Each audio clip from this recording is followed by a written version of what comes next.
जय श्री राधे। वैशाख महात्म 25वां अध्याय।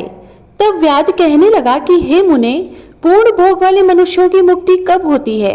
सृष्टि काल में या अंत काल अथवा स्थिति काल में? सृष्टि की स्थिति तथा संहार काल की मर्यादा कितनी है? शंख बोले, 4 सहस्त्र युगों का ब्रह्मा का एक दिन और इतनी ही रात्रि होती है। इस तरह मिलाकर ब्रह्मा का एक अहोरात्र होता है।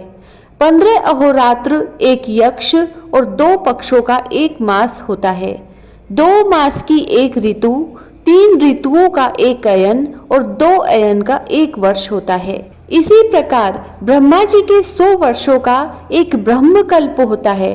इसी को वेद को जानने वाले प्रलय का समय कहते हैं। प्रलय 3 प्रकार की होती है।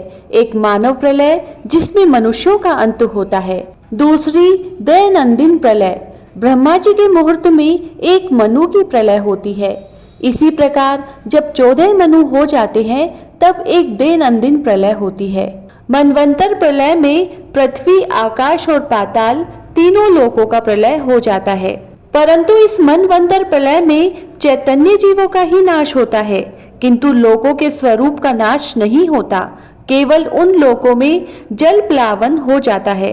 फिर मनवंतर के अंत में चैतन्य जीवों की उत्पत्ति हो जाती है।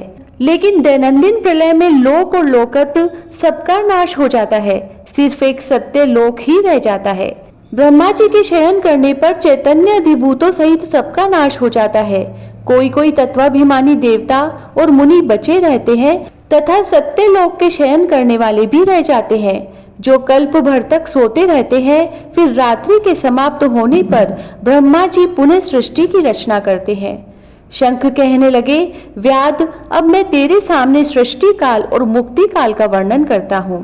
भगवान का एक निमेष यानी आंख झपकना ब्रह्मा जी के एक कल्प के बराबर होता है। उतना ही समय पलक का खुलना। निमेष के अंत में अपने कुक्षिस्थ लोकों और सब जीव समूहों को अपने उदर में रखता है। उनमें से कितने ही सृजन योग्य, कितने ही मुक्ति और कितने ही ऐसे होते हैं जिनका लिंग देह छूट गया है। श्रुतिदेव जी कहते हैं कि जब यह कथा शंख व्याध को सुना रहे थे तब सबके देखते देखते वह पंचशाखी वृक्ष पृथ्वी पर गिर पड़ा और उसके कोटर से एक बड़ा भयंकर सर्प तत्काल पाप रूपी देह को त्याग कर हाथ जोड़ सिर झुकाकर वहीं बैठ गया। 25वां अध्याय समाप्त। जय श्री राधे।